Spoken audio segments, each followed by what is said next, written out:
اور وہ وقت یاد کرو جب ہم نے تم سے عہد لیا اور تمہارے اوپر طور کو بلند کر دیا اور یہ کہا کہ جو کچھ ہم نے تم کو دیا ہے اس کو مضبوطی سے تھامو اور جو کچھ کہا جائے اسے ہوش سے سنو۔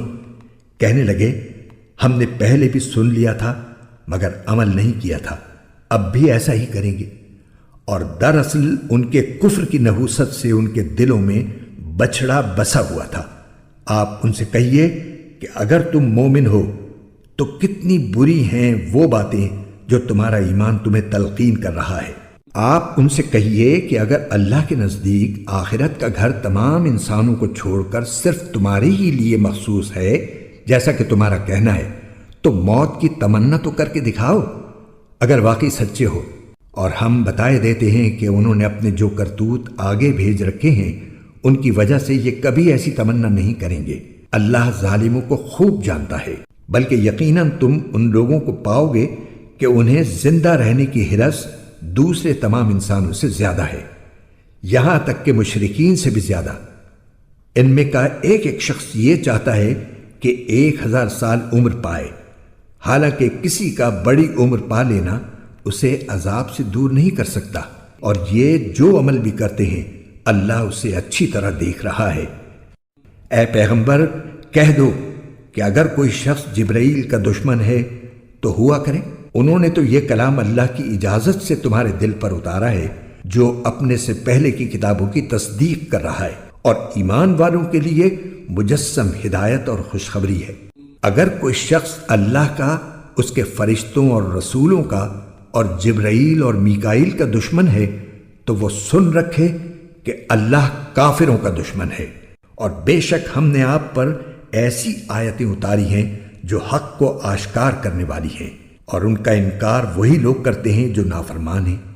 یہ آخر کیا معاملہ ہے کہ ان لوگوں نے جب کوئی عہد کیا ان کے ایک گروہ نے اسے ہمیشہ توڑ پھینکا، بلکہ ان میں سے اکثر لوگ ایمان لاتے ہی نہیں۔ اور جب ان کے پاس اللہ کی طرف سے ایک رسول آئے جو اس تورات کی تصدیق کر رہے تھے جو ان کے پاس ہے، تو اہل کتاب میں سے ایک گروہ نے اللہ کی کتاب تورات و انجیل کو اس طرح پس پشت ڈال دیا گویا وہ کچھ جانتے ہی نہ تھے کہ اس میں نبی آخر الزماں صلی اللہ علیہ وسلم کے بارے میں کیا ہدایات دی گئی تھیں۔ اور یہ بنی اسرائیل ان منتروں کے پیچھے لگ گئے جو سلیمان علیہ السلام کی سلطنت کے زمانے میں شیاطین پڑھا کرتے تھے، اور سلیمان علیہ السلام نے کوئی کفر نہیں کیا تھا، البتہ شیاطین لوگوں کو جادو کی تعلیم دے کر کفر کا ارتکاب کرتے تھے۔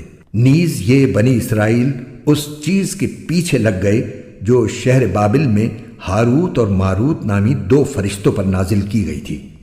یہ 2 فرشتے کسی کو اس وقت تک کوئی تعلیم نہیں دیتے تھے جب تک اس سے یہ نہ کہہ دیں کہ ہم محض آزمائش کے لیے بھیجے گئے ہیں، لہٰذا تم جادو کے پیچھے لگ کر کفر اختیار نہ کرنا۔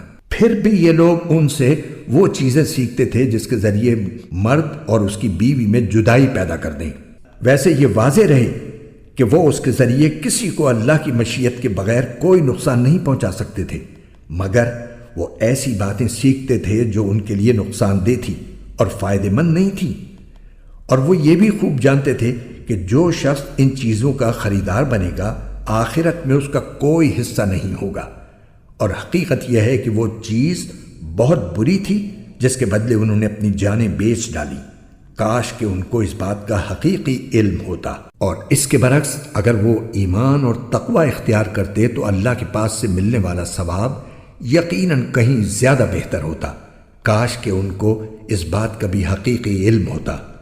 ایمان والو، رسول اللہ صلی اللہ علیہ وسلم سے مخاطب ہو کر راعنا نہ کہا کرو اور انظر نہ کہہ دیا کرو، اور سنا کرو، اور کافروں کے لیے دردناک عذاب ہے۔ کافر لوگ خواہ اہل کتاب میں سے ہوں یا مشرکین میں سے یہ پسند نہیں کرتے کہ تمہارے پروردگار کی طرف سے کوئی بھلائی تم پر نازل ہو، حالانکہ اللہ جس کو چاہتا ہے اپنی رحمت کے لیے مخصوص فرما لیتا ہے، اور اللہ فضل عظیم کا مالک ہے۔ ہم جب بھی کوئی آیت منسوخ کرتے ہیں یا اسے بھلا دیتے ہیں تو اس سے بہتر یا اسی جیسی آیت لے آتے ہیں۔ کیا تمہیں یہ معلوم نہیں کہ اللہ ہر چیز پر قدرت رکھتا ہے؟ کیا تمہیں یہ معلوم نہیں کہ اللہ وہ ذات ہے کہ آسمانوں اور زمین کی سلطنت تنہا اسی کی ہے، اور اللہ کے سوا نہ کوئی تمہارا رکھوالا ہے نہ مددگار۔ کیا تم یہ چاہتے ہو کہ اپنے رسول سے اسی قسم کے سوال کرو جیسے پہلے موسیٰ سے کیے جا چکے ہیں؟ اور جو شخص ایمان کے بدلے کفر اختیار کرے وہ یقیناً سیدھے راستے سے بھٹک گیا۔ مسلمانوں، بہت سے اہل کتاب اپنے دلوں کے حسد کی بنا پر یہ چاہتے ہیں کہ تمہارے ایمان لانے کے بعد تمہیں پلٹا کر پھر کافر بنا دیں، باوجود کہ حق ان پر واضح ہو چکا ہے۔ چنانچہ تم معاف کرو اور درگزر سے کام لو یہاں تک کہ اللہ خود اپنا فیصلہ بھیج دے۔ بے شک اللہ ہر چیز پر قادر ہے۔ اور نماز قائم کرو اور زکوٰۃ ادا کرو، اور یاد رکھو کہ جو بھلائی کا عمل بھی تم خود اپنے فائدے کے لیے آگے بھیج دو گے اس کو اللہ کے پاس پاؤ گے۔ بے شک جو عمل بھی تم کرتے ہو اللہ اسے دیکھ رہا ہے۔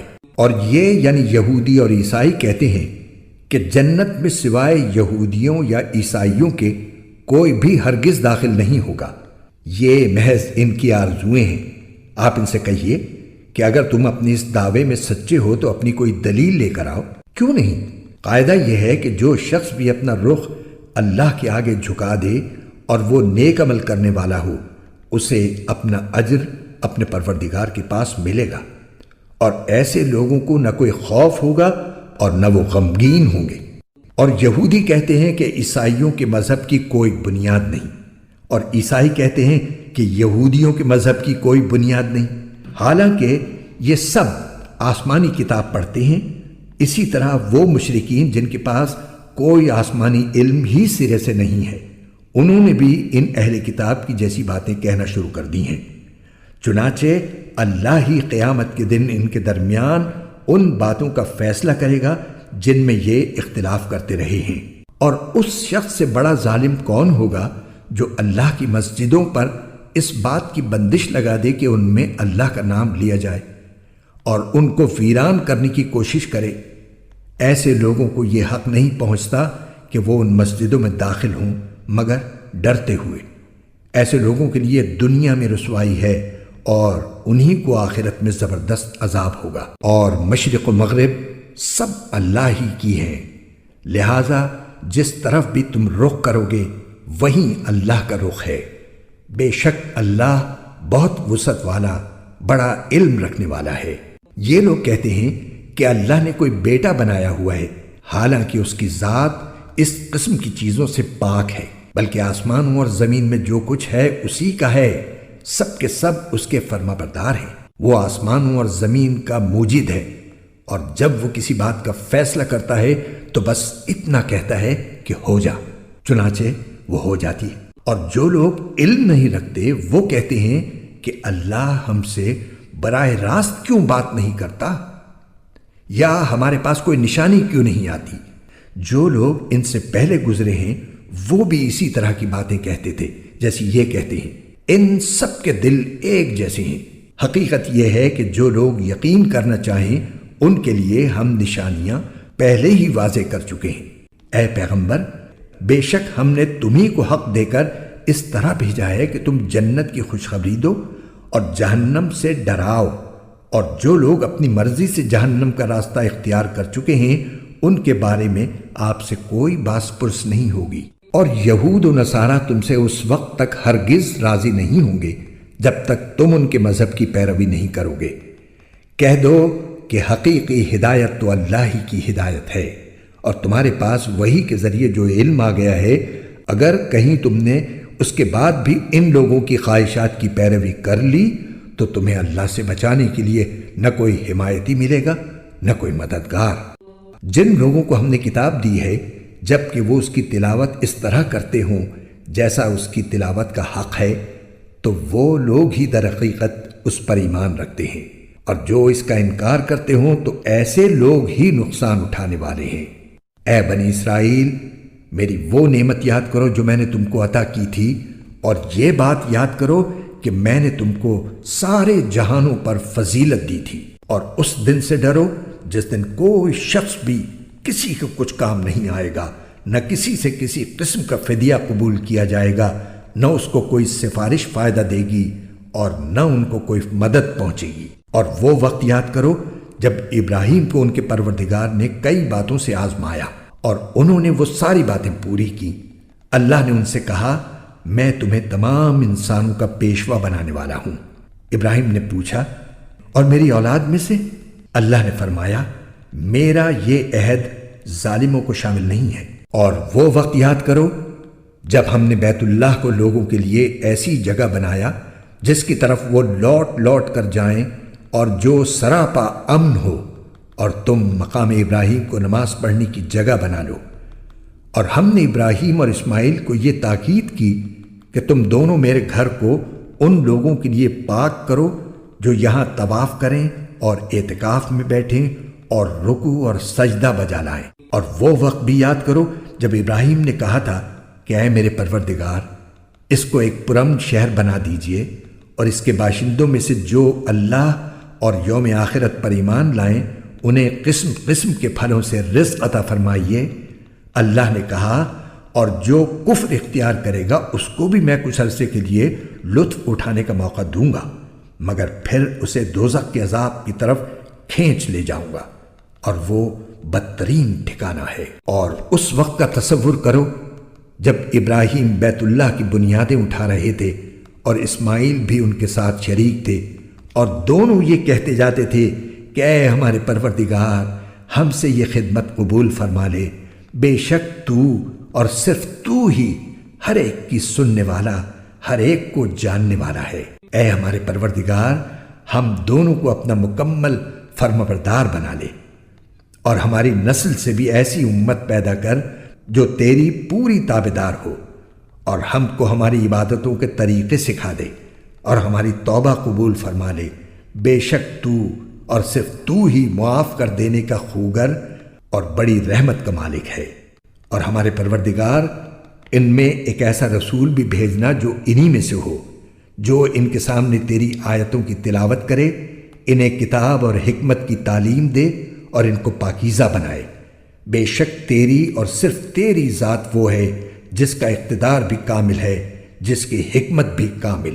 اور کون ہے جو ابراہیم کے طریقے سے انحراف کرے سوائے اس شخص کے جو خود اپنے آپ کو حماقت میں مبتلا کر چکا ہو۔ حقیقت تو یہ ہے کہ ہم نے دنیا میں انہیں اپنے لیے چن لیا تھا، اور آخرت میں ان کا شمار صالحین میں ہوگا۔ جب ان کے پروردگار نے ان سے کہا کہ سر تسلیم خم کر دو، تو وہ فوراً بولے، میں نے رب العالمین کے ہر حکم کے آگے سر جھکا دیا۔ اور اسی بات کی ابراہیم نے اپنے بیٹوں کو وصیت کی، اور یعقوب نے بھی اپنے بیٹوں کو کہ اے میرے بیٹو، اللہ نے یہ دین تمہارے لیے منتخب فرما دیا ہے، لہٰذا تمہیں موت بھی آئے تو اس حالت میں آئے کہ تم مسلم ہو۔